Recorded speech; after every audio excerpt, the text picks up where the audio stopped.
For hundreds of years, small towns, villages, and cities all over Europe and Russia thrived with Jewish life. Towns like Vilkaviskas, Lithuania, had 6 synagogues, 2 Jewish libraries, Jewish elementary schools and high schools, and 75% of businesses were owned by Jews. Grodno, Poland, had Jewish families dating back to the 14th century. The Jewish heritage was strong, and the future looked bright. But then the war started. We left in 1939. In 46, everything was gone. There was nothing to come back to. We knew you can't go home again. My late husband, his community, the same way, Shedovitz, completely destroyed, and that was a real shtetl. Everything Jewish destroyed there. This was a thriving Jewish life of 1,000 years in Poland. That is a vanished world. All the synagogues, all the schools, the libraries, anything that had to do with the Jewish community was no longer there. It was the land the Nazis went to obliterate Jewish life. It was just beyond belief.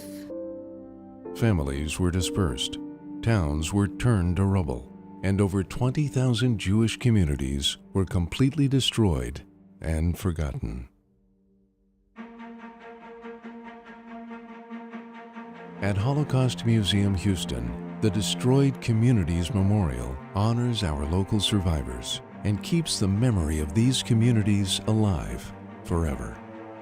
We have over 300 oral histories of our survivors, and we had a list of the hometowns from the oral histories. And then once we did that, we had to verify that each one was in fact a destroyed community. The names were correct, the spelling was correct, and it was a very, very time-consuming process.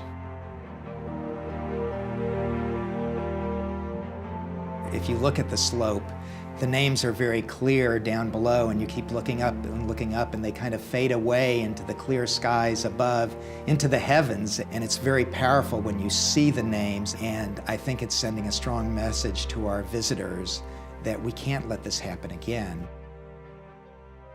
When I come to the museum in the morning and there are 2 or 3 people standing out there, or a group, I will go up to them and I will make them find my city. I'm so proud of having Sverdlovsk on that wall. It's permanent. It's not going to be taken away again.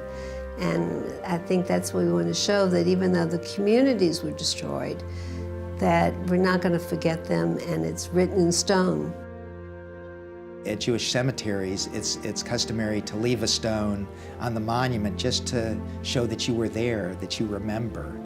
And people are coming by, putting stones on the names of these communities just to say, we remember.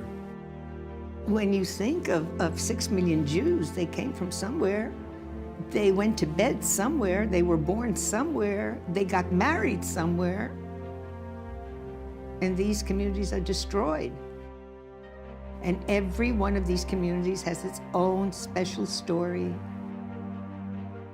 I think it's going to be very special when children and adults can come in to our museum and maybe see a name on a stone out there, and then come into our museum and learn about that community and learn the way it was before the Holocaust. These once vibrant, full of life Jewish communities are no longer there, but we are continuing to keep them alive just with this memorial. The Jewish communities represented on this memorial may be lost forever, but here at Holocaust Museum Houston, we will forever work to preserve the legacy of these communities. What once was lost will never be forgotten.